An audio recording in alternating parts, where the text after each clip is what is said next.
Thanks for being here. Subscribe to Cheating Stories Best, so you don't miss new stories. Was the hired detective able to find something or not? Today's story with a subplot. Enjoy it! I didn't expect this, and the slap made me stagger, my ears ringing.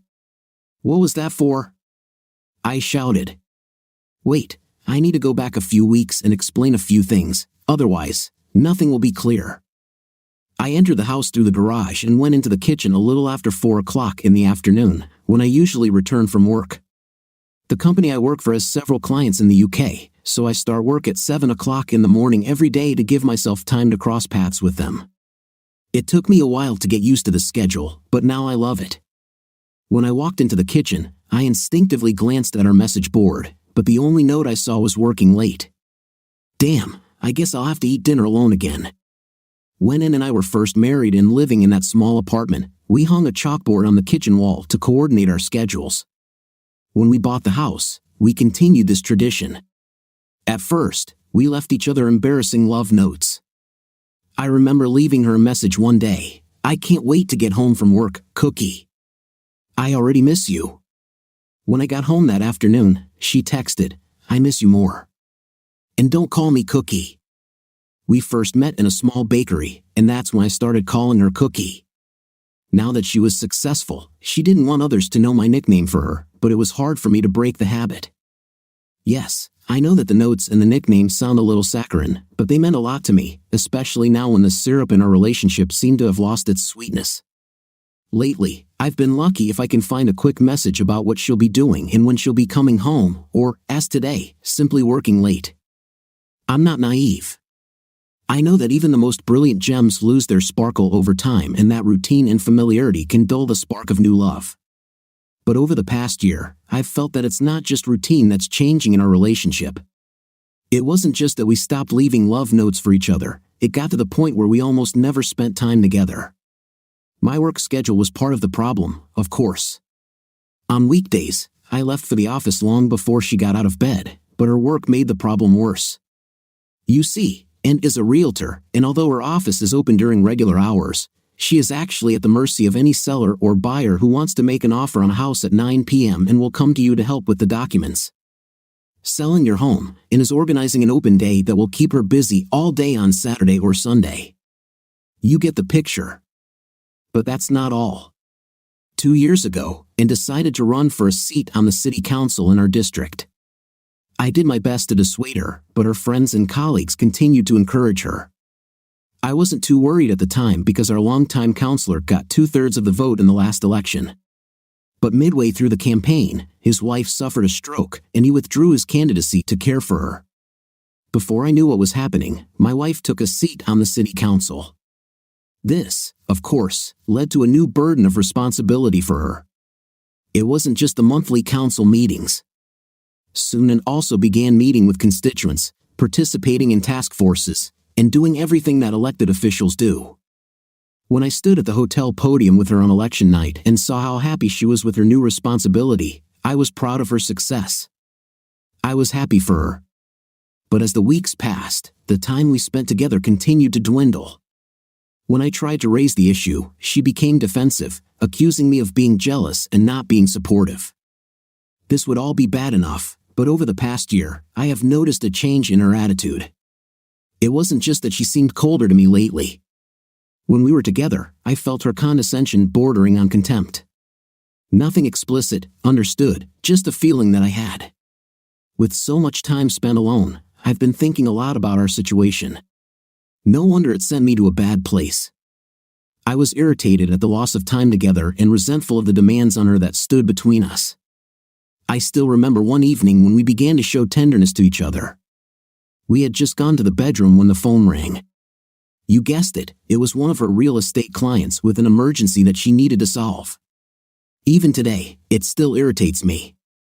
But to be fair, I also remember one time I had to cancel our weekend plans when one of my company's largest clients experienced a network outage.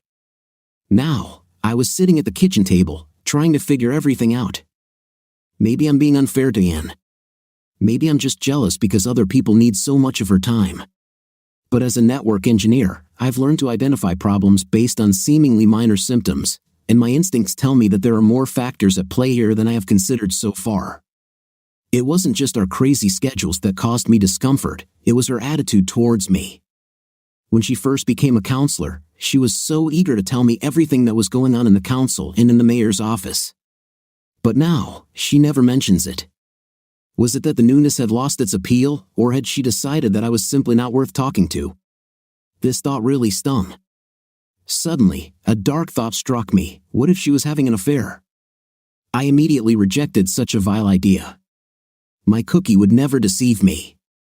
But I couldn't get rid of this thought because it seemed to answer many of the questions I had. What does she really do all those evenings when she works late? She could be dating clients, but she could also be seeing her lover. Why doesn't she tell me where she's going anymore? Because she just doesn't care, or because she doesn't want me to know? Why is she so condescending to me when we're together? Maybe she despises me now that I have become her involuntary cuckold. The longer I sat and thought, the more I plunged into the abyss of suspicion.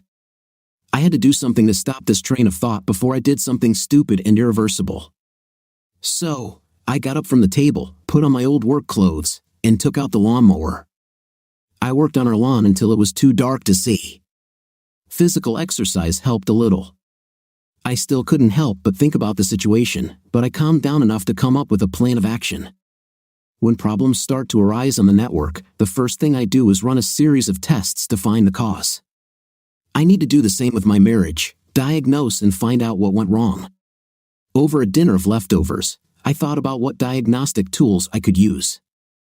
I'm very familiar with the many electronic wonders that make it easier to spy on someone, but the more I thought about it, the more complex the problem seemed. Of course, I could install microphones and cameras around the house, but with so little time spent at home, it would hardly be useful.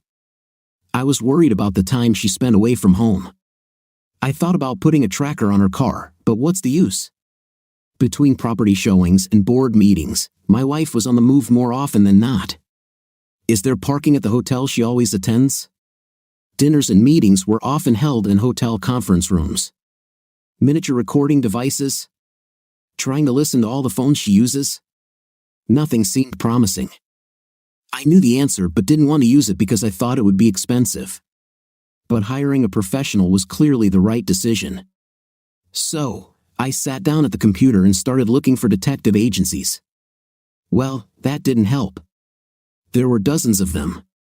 Some had ratings, but I became quite skeptical of online ratings and user recommendations. It's too easy to fake them. Is there a section on Craigslist for detective agencies?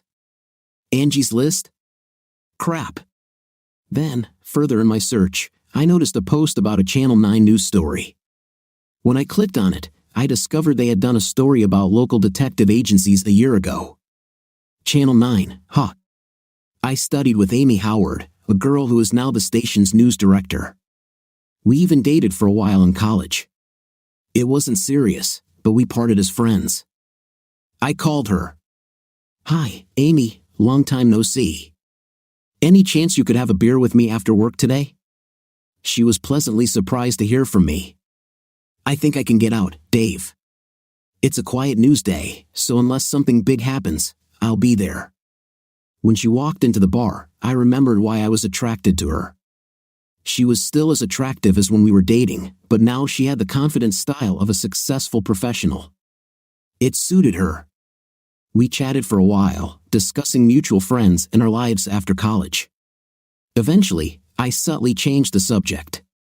Didn't you do a story about local detective agencies a while ago? She looked at me shrewdly. Oh, Dave, I'm so sorry. I was wondering why you didn't mention it. Are you looking for a recommendation? I hung my head and nodded. She thought for a moment. Given your wife's position in the city, I would avoid large agencies. They have more employees, which increases the likelihood of someone gossiping. Understandable, I said.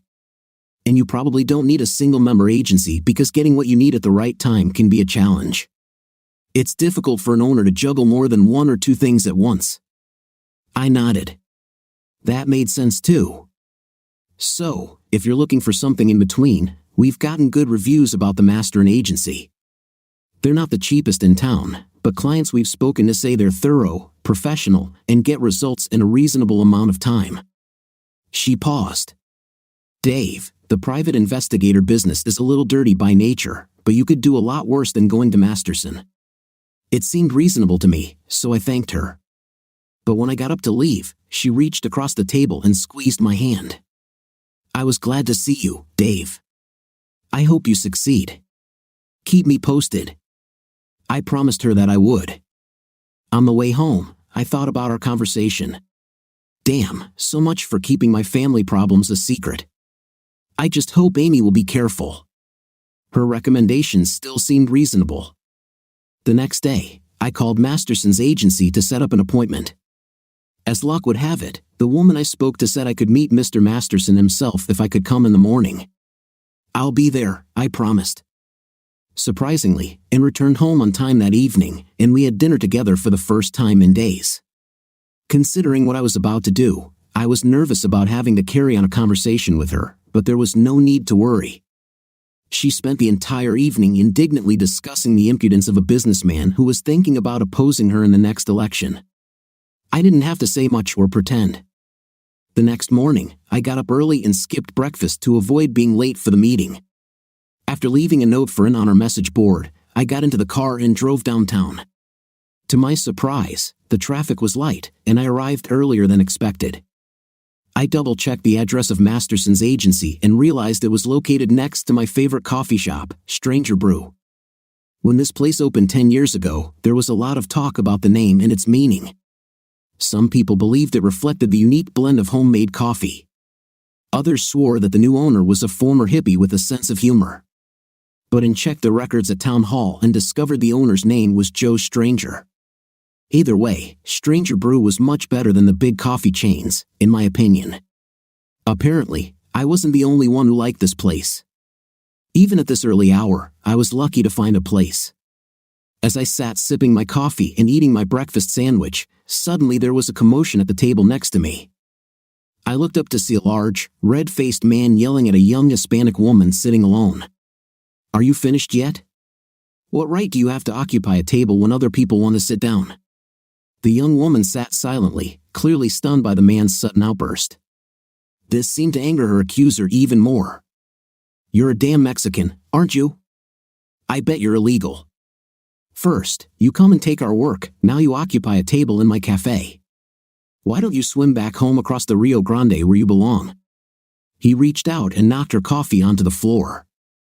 I stood up and walked over, before I could think, standing between the woman's table and the man's. "Why don't you leave her alone? She was here before you and has every right to this table. You need to buy her a new cup of coffee and apologize for the insult." The man's face became even redder, and I braced myself, expecting him to attack me. But his eyes suddenly shifted to something behind me.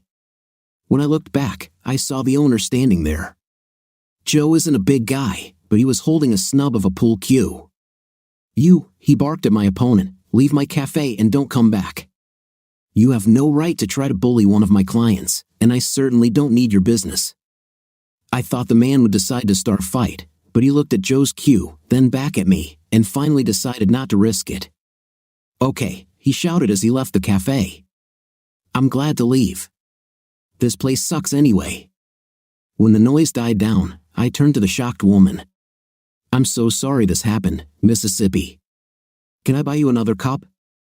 The woman looked at me shyly. "You don't know me. Why did you do this?" I shrugged. "I don't know.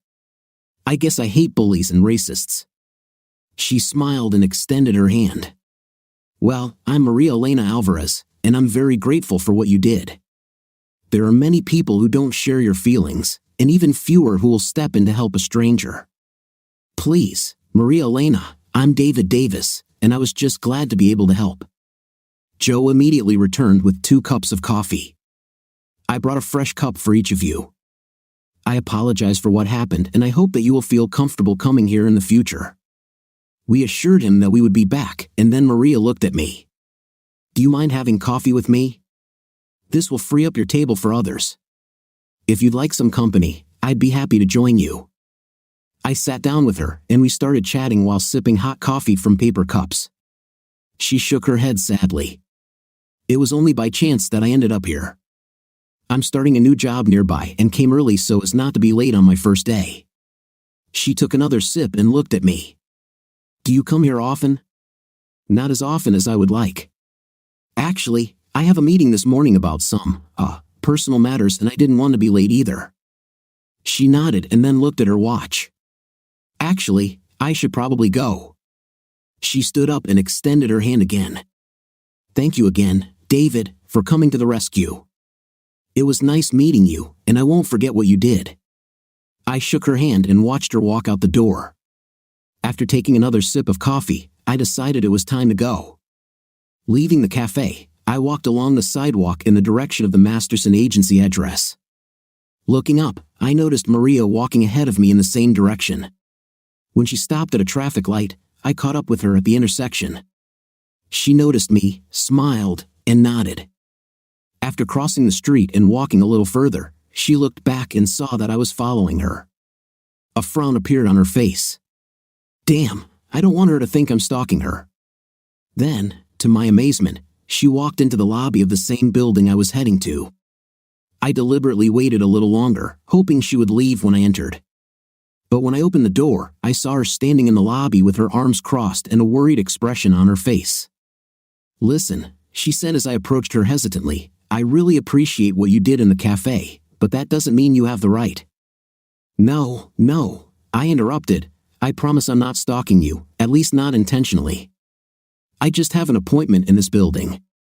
She looked at me skeptically, then turned and walked towards the elevators. I followed her, and when the doors opened, I entered as well.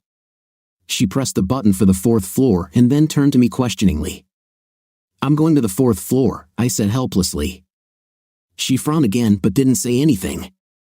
I stayed behind when she left on the 4th floor, but she started walking down the hallway in the direction of the Masterson Agency. As I slowly followed her, she turned and frowned suddenly. As we approached the door marked employee entrance, understanding dawned on her face, and her frown disappeared. She stopped in front of the door and turned to me. Good luck with your endeavors, David. Now I understand. I nodded to her. Thanks and good luck with your new job, Maria. When I walked into the agency's main entrance, all I could think was, damn, now she understands pretty well why I'm here today. Now 2 people know that I need a detective.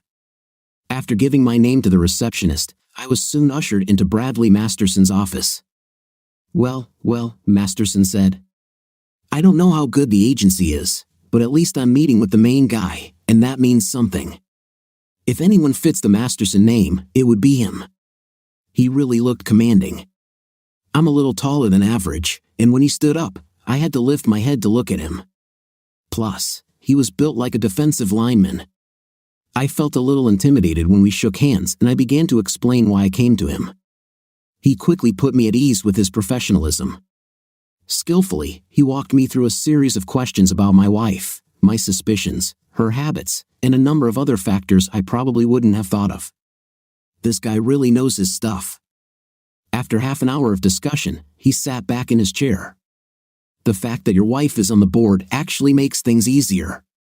She's used to being in public and having strangers around her. Surveillance shouldn't be a problem. Alarm bells rang in my mind. Your people need to be careful. If it becomes known that I hired you to follow her, it could cause a big political scandal. He smiled, like a used car salesman. Mr. Davis, we pride ourselves on our discretion and professionalism. Your wife and the people around her will have no idea that she is being followed. I still wasn't convinced.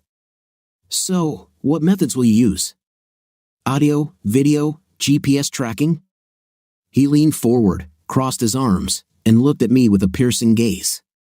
I'm not going to answer your question because I don't want you to look for observers or devices. I've seen clients ruin weeks of work when they inadvertently warn their spouse. Then he frowned.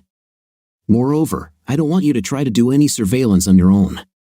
You should follow your normal routine for the next 2 weeks and behave completely normally around your wife. We are professionals. We don't need help and certainly don't need amateurs getting in the way. Clear? I shrank in my chair. Absolutely. Then it dawned on me that he had said something else. You said 2 weeks. Do you think you can get what you need in just 2 weeks? He relaxed and smiled again. You told me that you have noticed a change in your wife's behavior over the past 6 months. This tells me that if she really is having an affair, it is now in its hottest phase. She will want to see him or her as often as possible. At the same time, she is confident that everything is working out for her. I fully expect that we will be able to give you a final answer in 2 weeks. At the very least, we will be able to alert you to any suspicious behavior that requires further monitoring. I couldn't help but be impressed. Not only did this man seem to have the necessary skills for the job, but he was also a good judge of human nature. I think I picked the right diagnostic tool for the job. Okay, I'm convinced. How much is it? Without blinking an eye, he named the amount, which made me wince. I know this seems like a lot, he continued smoothly, but remember, we will be using a lot of people, cars, and expensive electronic equipment. More importantly, we will provide you with answers. You've already told me how unbearable the unknown is. How much is your peace of mind worth? He was right. I took out my checkbook. The next 2 weeks were very uncomfortable for me. I'd never paid much attention to myself, so I didn't know what my normal was. Did I look suspicious? Was I showing too much interest in my wife? Was I asking too many questions or too few? But it soon became obvious that it didn't matter how I acted around her, and treated me with the same level of indifference that she had been showing me for months. When I tried to ask her about work, she acted as if she was doing me a favor by answering. It was also clear that she believed I would not understand her work on the council anyway. I felt more like a nuisance than her husband. What caused me so much pain were the memories of how our lives used to be. We had so much in common, so many shared interests, and love classes. I remember us sitting together for hours, talking about our dreams and how we could achieve them. The most painful memories were of how passionate we were for each other. We passed each other in the hallway, and the next minute, we were in bed, in each other's arms, desperate to satisfy our desires. Where did all this love and passion go? The irony is that the closer we got to our dreams, the further we moved away from each other. I knew that I was passionate about my career not only because of the financial rewards, but also because I found my work intellectually stimulating. Once again, I had to wonder if I played a role in pushing it away. But if I did, then Ann was also to blame. She did a good job as a realtor but always wanted more. Being elected to the council was a dream come true for her, but lately, she had been hinting at running for mayor. I couldn't understand why she was never happy with what she had. The more I thought about it, the more I believed that our career paths contributed to the current state of affairs in our marriage. But even with all these tensions, a little voice in my head kept warning me that there was something more that I couldn't see. Was I being paranoid, or was there really a real threat? As much as I hated spying on Ann, I came to the conclusion that I was doing the right thing. Masterson was right, peace of mind is worth a lot. Essentially, I spent 2 weeks feeling like a patient awaiting exploratory surgery. I was scared to death of what I might find out but couldn't wait for it to be over. Before my appointment, I stopped by Stranger Brew for my favorite coffee, a prisoner's last meal. While I was sitting there, I looked around hoping to see Maria Elena, but she wasn't there. Fortunately, the racist I encountered did not show up either. Finally, the time came. I walked the 3 blocks to Masterson's agency like a convict on his way to his death sentence. While I was giving my name to the receptionist, Masterson surprised me by coming out and showing me to his office. Oh no, this can't be good news, I thought. He sat down and solemnly placed his hands on the folder lying on his desk, his face a mask. I couldn't stand the tension anymore. So what's the verdict? What have you learned? Instead of answering, he passed the folder in my direction. I think it would be better if you see for yourself, he said, and my heart began to pound in my chest. Damn. Hesitantly, I opened the folder and took the first photo. There's my wife, behind a house I've never seen, holding the door open for a young couple. There's a for sale sign barely visible in the corner of the photo. Quickly, I took the next photo. It was clearly taken from the visitors' gallery and showed Ann sitting in her seat in the council chamber. Below was a photo of him talking to Mayor Dellaway in the hallway of City Hall. Then a shot of him walking through the door of her estate agency. Confused, I quickly flipped through the rest of the photos in the folder. They all seemed completely harmless, the kind of activity I expected from my wife. When I looked up at Masterson in bewilderment, his grim face turned into a wide smile. "Mr. Davis, I am pleased to report that your wife is not cheating on you. Not only did she not run off to meet her lover, but we observed absolutely no behavior that could be considered even remotely suspicious." He leaned back in his chair and put his hands behind his head in a relaxed position. "Your wife, Mr. Davis, is a lot of things. A dedicated elected official, a busy and successful realtor, and a woman striving for success. But I can assure you, without a doubt, that she is not an unfaithful wife." Then his face became serious. "I know you have had questions about her, and I suspect the last 2 weeks have been particularly difficult for you. But now you can put all those doubts and fears behind you and focus on enjoying your marriage." He smiled warmly. "Most of the time, my job is to break devastating news to husbands or wives about their spouses. I really enjoy being able to pass on good news. You are a lucky man, Mr. Davis." I was delighted. The doctor had just told me that the spot on the X-ray was nothing. Relief washed over me like cool water on a hot day. I shook his hand again, trying to find the words to express my gratitude. The big man smiled and took an envelope from his desk drawer. "Here is the rest of the bill for our work. I hope you find the money well spent. If you pay at reception on your way out, it will save us the hassle of sending a bill to your home." "I don't think you'll want us to do that," he laughed. I didn't want to use all those tired cliches about flying in the air. Suffice it to say that I left Masterson's office in a happier mood than I had enjoyed for a very long time. At first, I simply enjoyed the feeling of relief, but soon a new thought struck me. I need to start working on repairing my marriage immediately. I have to show how much I love her. I have to stop taking her for granted. By the time I got back to the office, I had a list of things I wanted to do. Fortunately, and had no plans for the weekend, so I could devote this time entirely to us. I started taking notes. Friday night, flowers, takeout from that little Mediterranean restaurant, a bubble bath, new sheets for the bed I'm going to make tonight, all about her. Saturday, breakfast in bed, trip to the spa, more flowers, reservations at the best restaurant in town, a full body oil massage, and then intim, just like in the early years of our marriage. I smiled happily. This will be good. As I expected, and returned home at 7 in the evening after the zoning committee meeting. She collapsed on the sofa in the living room. "I'm exhausted," she make a sound. "I don't know if I can cook today." Suddenly, her head rose. "What is that delicious smell?"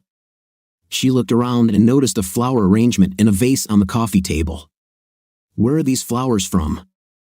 I walked over to the couch and knelt next to her, smiling widely. "These beautiful flowers are for my beautiful wife. And what you smell is dinner, ready and waiting." She looked at me in amazement, then grabbed the vase. "They're beautiful," she exclaimed. "Let's take them to the dining room so I can enjoy them with dinner." I hurried to the kitchen to prepare her plate, and by the time she sat down, it was ready. Then I put a clean towel over my arm and showed her a bottle of her favorite wine, chilled in the refrigerator. "Would you like a glass, my lady?" She nodded gratefully, and once our glasses were filled, we began to enjoy our dinner. After a few minutes, she put down her fork. "It is wonderful. You haven't done anything like this for a long time. To what do I owe such luxurious treatment?" Then her face darkened. "Did you do something that you feel guilty about?" I knew this question was inevitable. "Yes, I did," I said boldly. "I've neglected you for too long. You work like a cart horse, doing 2 full days' work, while I was so busy with my work that I didn't appreciate you. I'm lucky to have you as my wife, and I'm going to make sure you know it." She sat for a moment, then her face lit up with a smile. "We really neglected each other, didn't we?" She looked down and pointed at the table. "This is all so wonderful." "Absolutely," I said enthusiastically. "After dinner, I'll prepare you a bubble bath so you can relax as much as you want and relieve all the stress." Then I'll put you to bed so you can get a good night's sleep." I smiled. "You'll need this because I have even more plans for tomorrow." I hadn't seen her smile like that for a long time. Later, when she ducked under the bedclothes after her bath, she looked at me in surprise. "Are these sheets new?" she asked, running her fingers over the pillowcase. "The best cotton with the highest thread count I could find," I said with a smug smile. "Now you lie down and enjoy happy dreams." She gave me another grateful smile and closed her eyes as I turned off the light and closed the bedroom door. When I joined her a couple of hours later, she didn't even move. She was still sleeping. The next morning, when I walked in with a tray filled with eggs Benedict, hash browns, and mimosas, I warned her, "Don't stay long. You have a spa appointment at 10 in the morning." She shook her head in amazement. "You'll ruin me, you know." "I hope so. You deserve it. Go, and after the spa, stop by the mall and see if there's something you'd like to wear to dinner at Il Fiorentino tonight." She beamed. When I came downstairs, dinner that night was very special. And did find a new dress, and when I saw it, I knew I'd have better luck later. When our waiter brought out the bottle of Prosecco I had ordered, I raised my glass in a toast.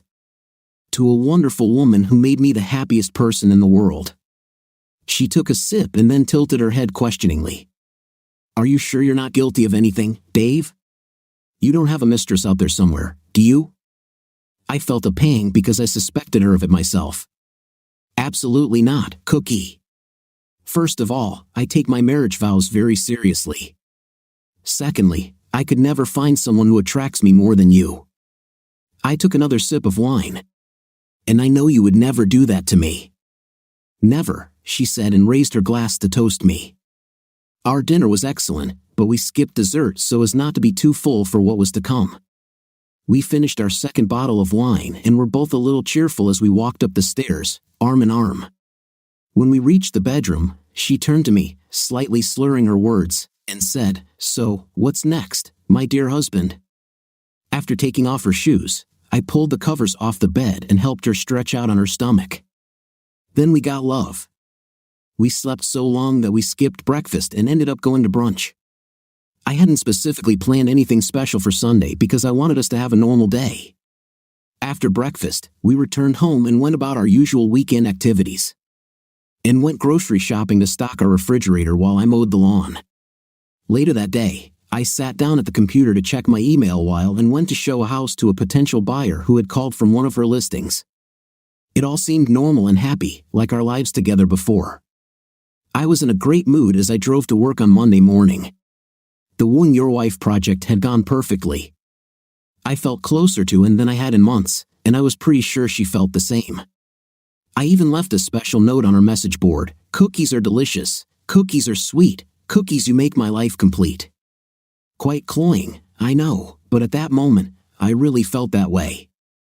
Work went smoothly, and I did my best to leave in time to meet in.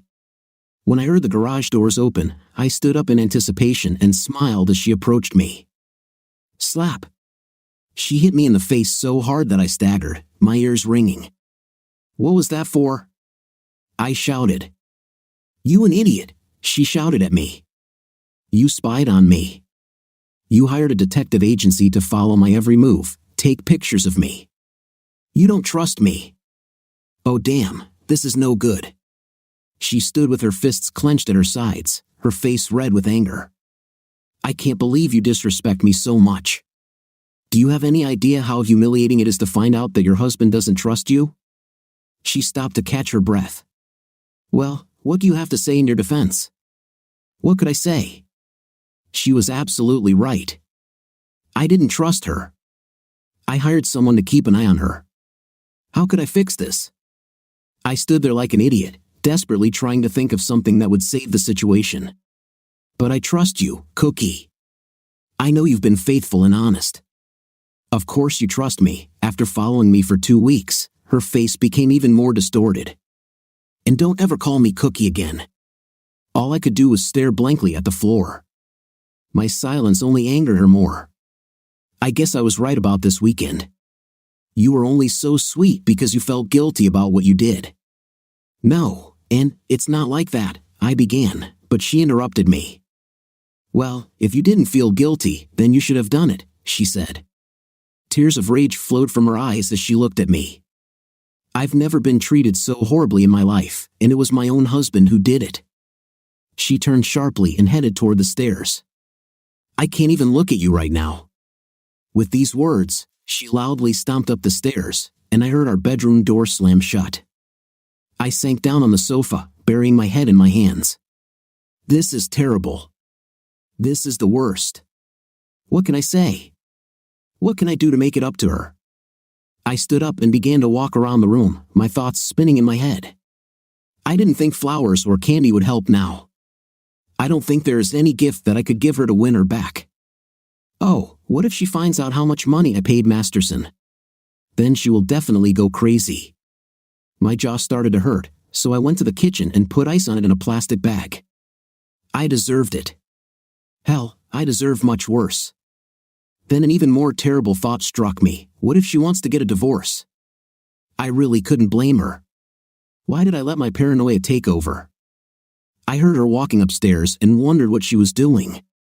After a while, she went downstairs and grabbed her purse, looking at me with an angry expression. She spat, "I don't want to be in the same house with you," and headed toward the door. I hurried after her. "Will you come back?" "I haven't decided yet," she said. With these words, she got into the car and drove away, the tires squealing. I stood there helpless for a minute, then decided to go upstairs to find out what she was doing.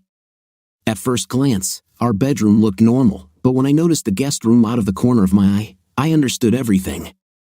She had taken all my clothes out of the closet and thrown them randomly on the guest bed. Everything I kept in the chest of drawers was unceremoniously dumped on the floor of the guest room. I sighed and began to gather my things to put them in the guest room. Looks like I'll have to sleep here for the foreseeable future. At least she hasn't kicked me out of the house. I wasn't very hungry, but I forced myself to eat some of the remaining food while I waited for her to return. Time passed, and I finally gave up and went to bed. After some time, I woke up to the sound of footsteps on the stairs. I sat up in bed and saw her pass by. A moment later, the bedroom door slammed shut, and I heard the lock click. I fell back onto my pillow in despair. After a night of restless sleep, I woke up early and used the guest bathroom to shower and shave. When I was finished, I quietly tried the door to the master bedroom, but it was still locked. Downstairs, I made myself some coffee, but I had no appetite, so I skipped breakfast before heading to work. I looked up and noticed our message board. I took the chalk and wrote, "I'm so sorry.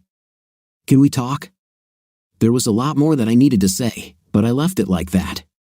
Luckily for me, there were no major problems at work, or I would have been useless trying to solve them. All I could think about was how to explain what I did without making the situation worse. "Honey, I love you, but I suspected that you were cheating on me. Maybe this is not the most appropriate approach. How about, now that I've fully tested you, I trust you again?" Yes, that will definitely make her feel better.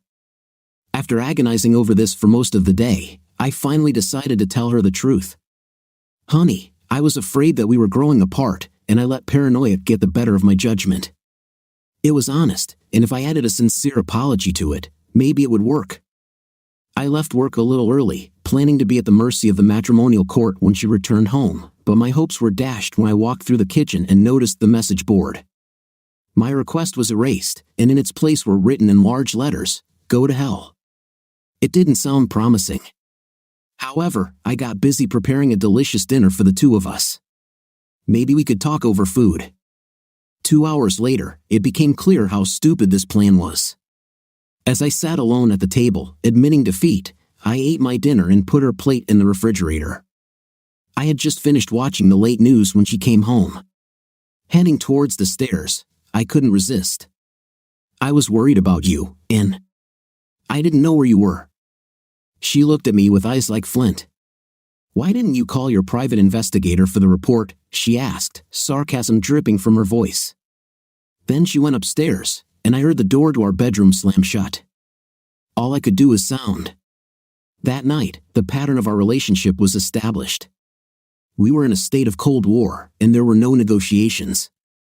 She came and went as she pleased, and I had no idea about her schedule. We didn't go anywhere or do anything together. I was sure she was going to divorce me, and every time a stranger approached me, I became wary. But to my relief, the papers never arrived. Over time, I noticed, if not a warming, then at least a gradual change in our relationship. Her anger at me gradually gave way to indifference. She started talking to me again, but only about everyday trifles. Tomorrow is garbage collection day, or was there a letter for me? But she categorically refused to talk about our situation, and the door to the master bedroom remained closed. Lying in bed at night, my thoughts would drift from one emotion to another, like those annoying spinning GIFs you see on the internet. I started out feeling resentful and defensive about how she treated me. How long will she continue this? It's not like I hurt her. It's not fair for her to shut herself off from me like that. But just as quickly, I switched to feelings of remorse. It's all your fault, David. Think how angry you would be if she did the same to you. How long would it take you to get over it? Then I returned to the offense again. Most of all, I felt deep pain. I missed my wife. I missed the physical and emotional closeness we shared. My goal was to bring us closer, but all I achieved was to drive us further apart. I couldn't stop thinking about the wonderful weekend we had together before everything went wrong, and I felt a sense of loss. People around me began to notice my depression, but their questions and concerns only made the situation worse. The last thing I wanted to do was discuss what I did. I had no doubt about the reaction I would receive, especially from my friends. They would be outraged by my actions, and even worse, using a detective to spy on and could spark rumors. If it got out, it could be used against her in her election campaign. If I ruined Inn's political future, it would definitely be the end for us. I felt trapped in a hopeless situation. I was really stressed, but there was no one I could talk to about it. Now I understand what purgatory is. One Sunday, I went for a walk in the forest, hoping that the fresh air would help me clear my thoughts. After walking along the path for about an hour, I came out to a small clearing and sat down on a log to rest. The serenity of the scene contrasted with my inner torment. I can't go on like this. I love Inn, but we are no longer married. It's unfair to me and to her to continue like this. We both played our part, but I have to take most of the blame. Our marriage is dead, and I'm the one who killed it. Strangely, as soon as I came to this conclusion, a feeling of relief washed over me. I took a deep breath and looked around at the sky, trees, and clearing. It's so beautiful here. It's a shame Inn can't see it with me. Then I realized what I had just thought, and the bitter taste of defeat filled my mouth. At work the following Monday, I found a family law firm that advertised a non-confrontational approach to divorce in a respectful environment. This attracted me. If our marriage was irreparable, I wanted to end it with as little pain as possible. I called and made an appointment for the end of the week. I had just hung up when the phone rang again. "Is this David Davis?" a hesitant voice that seemed vaguely familiar asked. "Yes, it's me." "Who's calling, please?" "This is Maria Elena Alvarez. I don't know if you remember me, but we met at Stranger Brew." Of course, I remembered Maria Elena. "How can I help you?" "I need to talk to you about something very important." Okay. I think I can do that." "What do you need to talk about?" No, this is something I need to discuss in person, face to face." "What is this, some kind of blackmail?" She didn't seem like that, but still, I didn't quite understand. "If you could explain, please." "David, I urgently need to meet with you right now, if possible. I could come to your office if that would help." I was about to refuse, but something about her tone of voice and the whole situation intrigued me. Still, it's better to be careful and choose a public place. "No, my office isn't suitable." "How about this? I can be at Stranger Brew in 15 minutes. Would that work for you?" "Yep, that's perfect. See you there." "Thanks." What the hell did I get into again? But she did seem like a nice person before, and the urgency in her voice got to me. I put my things away and went to the coffee shop. She was already waiting at a table in the back when I entered. She stood up and shook my hand as I approached her, then offered me a cup of my favorite coffee. I took a sip, trying to figure out where to start. I decided to switch to trivia for the time being. So, how's work going at Masterson Investigations? She made a sour face. Not very good. I was fired yesterday. Fired? What happened? I'll tell you about it later. First, let me ask, how are things going with your wife? I was shocked. How did she know about it and me? Then I mentally hit myself. Of course she knows. She saw me at the agency. Hell, she was probably part of the team that was keeping an eye on Ann. At that moment, all my problems came flooding back, and I felt depressed again. I collapsed into a chair and shook my head. They're not going very well, not at all. Somehow, and found out I was hired to spy on her, and she exploded. To my surprise, all my pain and sadness came out, and I told this almost stranger the story I had been keeping inside for so long. She looked at me without expression while I told my sad story. When I finally finished, she cocked her head to the side and asked, "When you met with Mr. Masterson, did he show you surveillance photos?" "Yes, of course." "Why? What was in the photographs?" I was puzzled. They were just photographs of Ann doing her normal activities, meeting with home buyers, going to council meetings, working in her office. Everything was completely normal, completely innocent. Why? She leaned towards me with an intense gaze. "David, yesterday morning at the agency, I needed to make copies of some documents. When I went to the copier, I found your file there." She blushed slightly. "I shouldn't have touched it, but I remembered how kind you were to me, and I was curious, so I looked inside. I saw the photographs you described, David, but there were other photographs that Masterson apparently did not give you. David, I saw several photographs of your wife in the arms of another man. They were intimate photographs, photographs of them having a night." "What?" "It's impossible," Masterson assured me. "That's not all, David. The photos had different dates and times. This was not a one-time mistake. Your wife is cheating on you with this man." I couldn't believe it. "You must be mistaken. It couldn't be Ann. Why would Masterson lie to me?" "I don't know, David, but when he caught me with your case, he was furious and fired me on the spot. Why would he react like that if he didn't have something to hide? Do you have a copy of any of the photographs?" "I'll have to see them for myself." "No, sorry. I didn't have time to make copies." I looked at her carefully. "Are you sure you're not making this up just to get back at Masterson for getting fired?" Instantly, I saw pain in her eyes. "Of course I'm angry at Masterson, but I would never use you for revenge. You were so kind to me. You stood up for me even though you didn't know me. I would never repay your kindness in such an evil way." There were tears in her eyes. Maybe she's a great actress, but I immediately dismissed that thought. She's not lying to me. However, I still had a hard time understanding what her words meant. "Okay, who was that other man in the photo?" She shook her head. "I don't know. I didn't recognize him." I was about to say something else, but she reached out her hand and pressed mine. "David, there is a lot I don't understand, but I think I know a possible reason why Masterson lied to you. Your wife is a powerful person in this city. I believe Masterson is blackmailing your wife." This stopped me. There were plenty of others in town who would happily use the scandal to unseat Ann in the next election. As ambitious as she was, she would have done almost anything to avoid such a humiliating revelation. Without thinking, I rubbed my jaw where Ann had hit me. Has she been lying to me this whole time? She treated me like dirt and then laughed about it with her lover. The more I thought about it, the angrier I became. I got up, went outside, and started walking along the sidewalk. Maria Elena rushed after me and grabbed my hand. "David, where are you going?"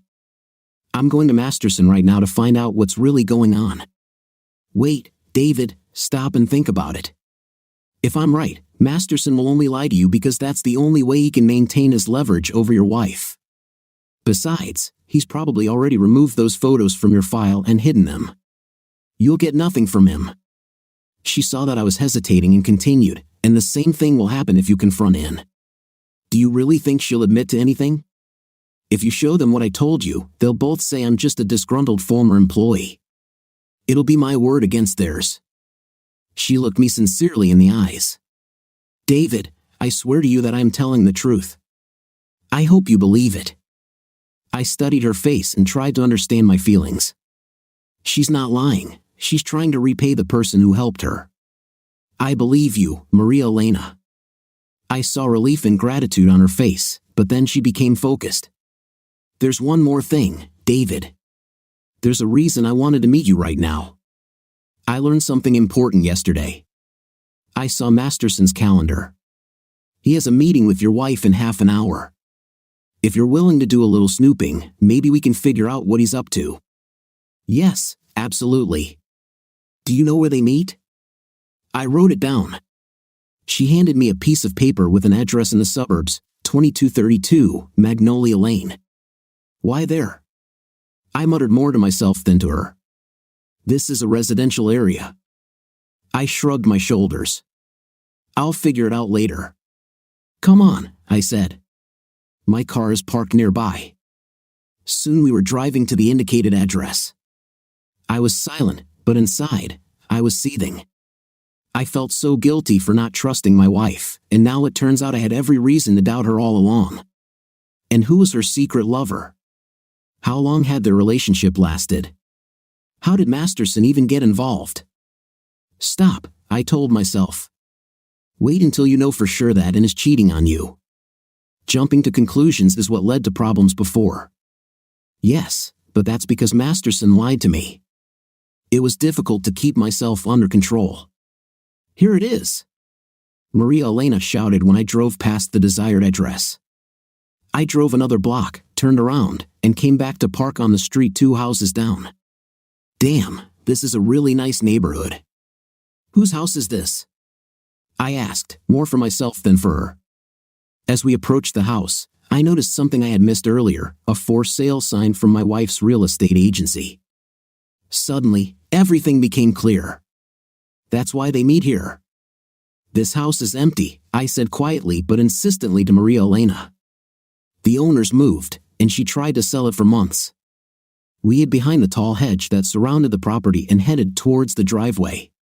There were 2 cars parked there. I didn't recognize any of them.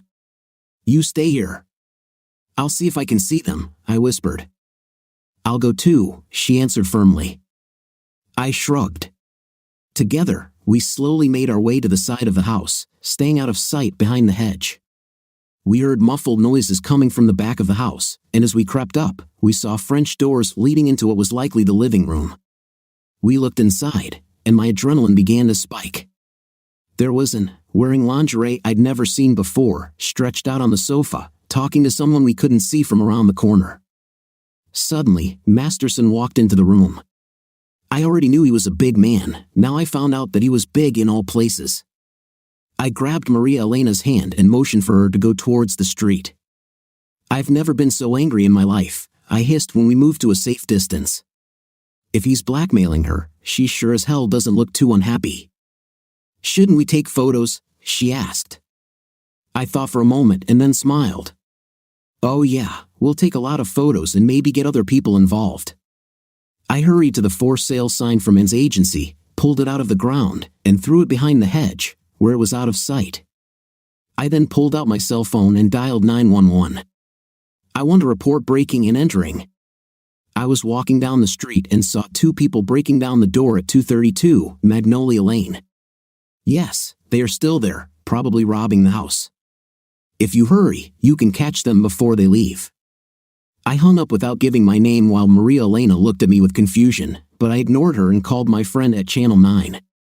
"Hey, Amy, are you still covering those home burglary stories? I've got a hot tip for you. There's a break-in happening at 2232 Magnolia Lane. The police have already been notified and are on their way.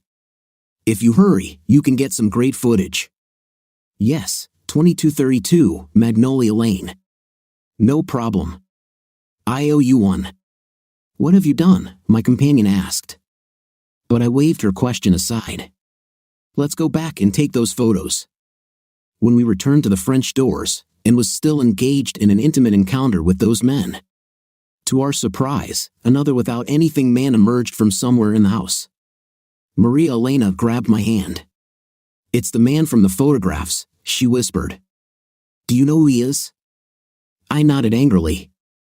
"Oh yes, I know him," and introduced him to me at one of her political functions. He is none other than Harold Hartfield, head of our city's zoning commission. Suddenly, Maria Elena pulled me away from the door and pointed to the end of the driveway, where a patrol car had just stopped. Together, we ran towards them. "We just saw them, officers," I panted. "They're still inside. If you hurry, you can catch them." The senior patrolman looked at his partner. "There are 2 cars parked there, and I don't see any signs of forced entry." Then he looked at me suspiciously. "Are you sure there's a crime going on here?" At that moment, the Channel 9 news van pulled up, and a reporter and cameraman jumped out to join us. "What's the matter?" "Did we manage to film anything interesting in time?" the reporter asked. Just then, we heard a loud female scream that seemed to tremble at first before turning into an agonized sounds. "Oh my God!" I shouted. "He's killing her!" Both policemen looked at each other in panic. Then and screamed again, this time even louder. "Let's go, go," the first policeman shouted, drawing his gun and rushing to the front door with his young partner hot on his heels. They both burst through the front door and disappeared inside. "Start filming," the reporter shouted to his cameraman. He then turned his back to the house and began speaking quickly into the camera. "Behind me is a house at 2232 Magnolia Lane, where police are investigating a suspected break-in. We just heard wild screams coming from the house, and the police went inside to investigate." He had hardly finished speaking when sounds of terrible disorder began to be heard from inside the house. It was like an old-fashioned movie fight, but it was a real fight. People were screaming, and we heard the sounds of furniture being broken and dishes shattering. The cameraman focused the camera on the house just in time to see the commissioner rush out the front door completely without clothes. My wife was running right behind him, equally without anything. "Wait, wait for me," she screamed as Harold opened the door of one of the cars and started the engine. Once she was inside, he put the car in reverse. He then slammed on the brakes to avoid crashing into a patrol car parked at the end of the driveway. In desperation, Hartfield put the car into gear and drove onto the lawn. He sharply turned the steering wheel, tearing up huge chunks of turf, and tried to break through the hedge. He almost made it, but thick branches slowed the car down and raised the rear axle so high that the wheels spun helplessly in the air. The reporter immediately recognized the 2 politicians. He showed this to the cameraman and hurried to the locked car. "Commissioner Hartfield. Councilwoman Davis. Could you please explain to our viewers what you were doing together in this house? Oh, and where are your clothes?" The commissioner refused to talk, and when the reporter continued to insist, Harold rolled up the window. The camera continued to film as the 2 people inside the car did their best to cover their without anything with their hands and cursed at each other. The cameraman then raised the camera and focused back on the house. Now, Bradley Masterson emerged from the house, crouched and without anything, his hands cuffed behind his back. The 2 policemen who led him outside also looked a little worse for wear. "Who is this?" the reporter asked, confused. "This is Bradley Masterson, president of Masterson Investigations," Maria Elena said. "He's a private detective." The reporter wrote down the name but was still confused. "Who are you?" he asked. "Maria Elena," she replied. "It's time for us to go home, honey," I said firmly, taking her hand and heading to my car. As we left, we saw the police trying to disperse the neighbors who had come out to see what was happening. Over the next few days, the news became the sensation of the city. Channel 9 used its recordings to create a promotional video for its evening news, featuring footage of the commissioner, the councilwoman, and the detective, with their private parts covered with digital blurs, shown repeatedly. The story was so juicy that the national affiliate picked it up, and it made the national evening news. Soon, there were few places in the country where people had not seen images of my wife's without clothes figure running through the grass. Masterson, of course, was immediately thrown into jail for assaulting a police officer. As he was transferred to his cell, he made several harsh statements about the 2 officers and what he intended to do to them once he got out. The judge at the preliminary hearing was not impressed by Masterson's statements and denied bail. It was more difficult for the police to determine what, if any, crimes had been committed by the commissioner and the counselor. Breaking and entering was quickly ruled out, and when it was learned that Ann was the listing agent for the house at 2232 Magnolia Lane, even the trespassing charges were dropped. However, intense publicity forced them both into hiding. The morning paper was upset at being passed over in this scandal, and the editor assigned the entire city staff to find out what was really going on. Commissioner and counselor, politics make strange allies, screamed the headline the next day. I thought it was all just about night, but I was wrong. An enterprising newspaper reporter investigated and found evidence of bribery in connection with a number of local real estate projects. It turned out that the counselor had asked for bribes from developers, and the commissioner had secured favorable zoning changes in exchange for the counselor's intimate favors. Apparently, they hadn't gone deep enough into hiding, because once the story broke, they were quickly arrested and charged with official misconduct. The first thing I did when I returned to my office from Magnolia Lane was to call the law office I had contacted and cancel my appointment. "Oh," the nice woman on the other end asked hopefully, "does that mean you and your wife have made up?" "This means I no longer want an amicable separation," I said coldly.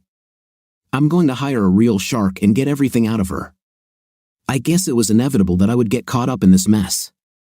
At least in the beginning, the police conducted several interviews with me, trying to find out whether I was involved in or benefited from my wife's scheme. Luckily, Ann kept all her funds in a separate account in her name, and when I told the lieutenant how I hired Masterson to investigate my wife, he just shook his head in sympathy. My friends and colleagues also sympathized, but none of them knew what to tell me. We all loved Ann and were saddened to learn that she turned out to be a corrupt politician and a cheat. This clearly did not fit with the image they had of her. "Just like it's a shame you were cuckolded," they said. Most of them avoided me, and I couldn't blame them. I hired a divorce lawyer who specialized in aggressive cases. Although it turned out to be overkill, between Ann's public infidelity and the possibility of a serious prison sentence, there was no doubt that I would be granted a divorce. My lawyer made sure and received the worst possible financial settlement. I thought I was done with her, but to my surprise, I had another encounter with my soon-to-be ex-wife. Ann's lawyer called me, asking if I would testify as a witness with a positive characterization for Ann. I laughed at this but stopped laughing when the lawyer told me she was going to subpoena me if I didn't cooperate. The prospect of being dragged back into Ann's dirty business was extremely unattractive, and I considered refusing. But then the lawyer mentioned that she wanted to talk to me before the trial, and Ann would be present. I decided to agree if Ann would answer a few of my questions.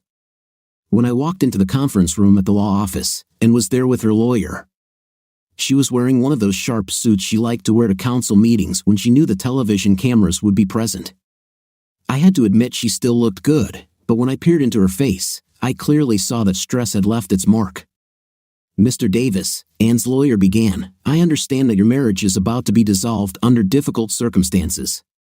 We are not here to talk about that. We are trying to establish that before Mrs. Davis was influenced by foreign elements, she was a loving wife and devoted companion of good character. We want you to come forward in court and tell us about your life together before the unfortunate events of recent months." Seduced by other people's influences, I thought sarcastically. Well, that's one way of putting it. But I restrained myself and calmly looked at the lawyer. "When I married my wife," I began, "I thought she was the most attractive, exciting woman I had ever met. She was smart, funny, and had a way of making people want to be around her." The lawyer nodded at Ann and then turned to me with an encouraging smile, writing down every word.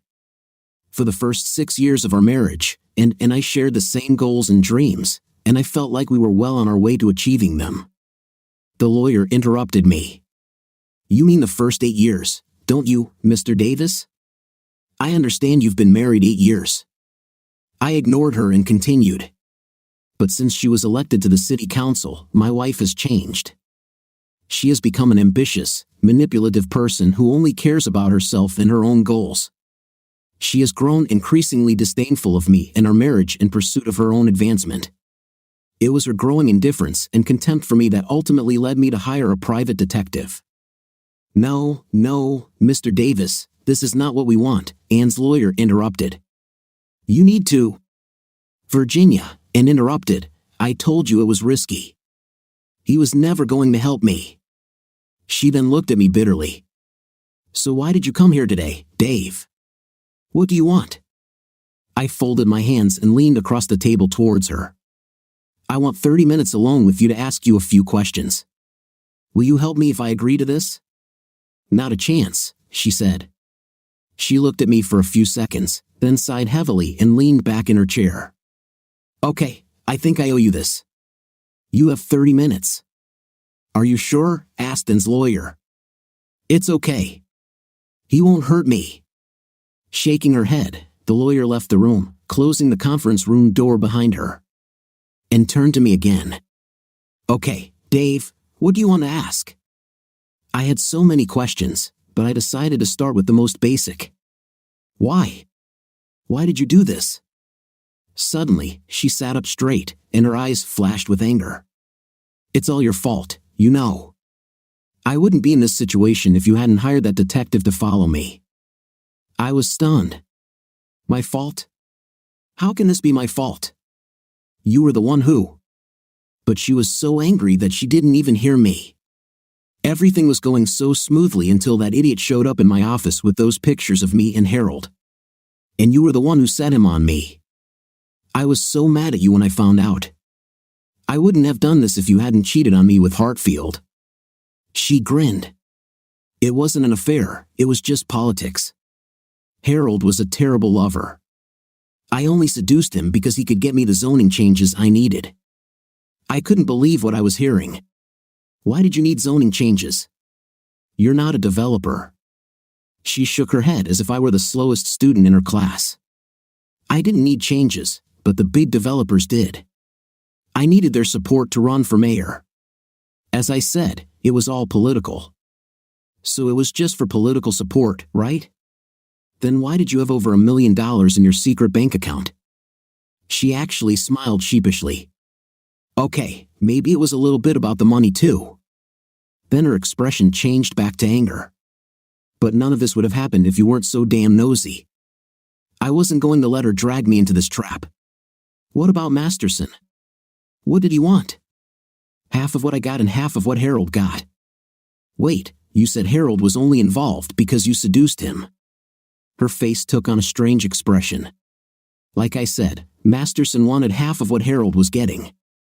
And after the first time, I learned that he was a big improvement over Harold." "A big improvement? You don't seem all that upset that I hired Masterson," I said sarcastically. She smiled lazily. "No, actually, I should thank you for that." Then her smile disappeared. "Everything would have ended well if it weren't for those nosy neighbors on Magnolia Lane. If they hadn't called the police, I wouldn't be in this situation." For the first time that day, I felt better. I stood up and smiled at my loving wife. "Actually, it wasn't the neighbors. I'm the one who called the police and I'm the one who called Channel 9. You did this? You son of a..." She jumped up so quickly that she knocked over the chair she was sitting on. She grabbed the law book from the shelf behind her and threw it across the table at me. She was about to crawl over the table to get to me when her lawyer burst into the room and grabbed her arm. "Calm down, Anne. Calm down. You can't do this." "I'm sorry," I said as I walked out the door. "I won't be able to be a witness for your client." Then I turned back. "Enjoy your time in prison, Cookie." Ultimately, Masterson pleaded guilty to a lesser charge of assaulting a police officer in exchange for testimony about the bribery scheme. In addition to the prison sentence, he also lost his private investigator license. Of course, Hartfield received a shorter sentence because he did not take the money, but he lost his job, his wife, and his reputation, and was never seen in town again. I decided that this scoundrel got what he deserved. I deliberately avoided all news about Anne's trial, partly because I didn't care what happened to her and partly because I wanted to be able to claim I didn't know if anyone asked. But one day, while at Stranger Brew, I happened to notice a newspaper with a story about her conviction. I couldn't resist reading it.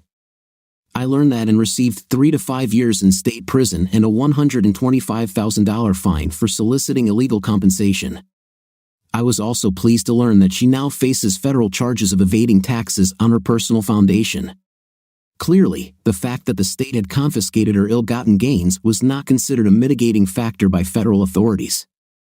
I rubbed my cheek. Great, what she deserves. Maybe now I can move on with my life. At that moment, my thoughts were interrupted by a voice I hadn't heard for a long time. "Hey, stranger, would you buy the girl a cup of coffee?" I smiled at her with pleasure. "What do you think of our story today?"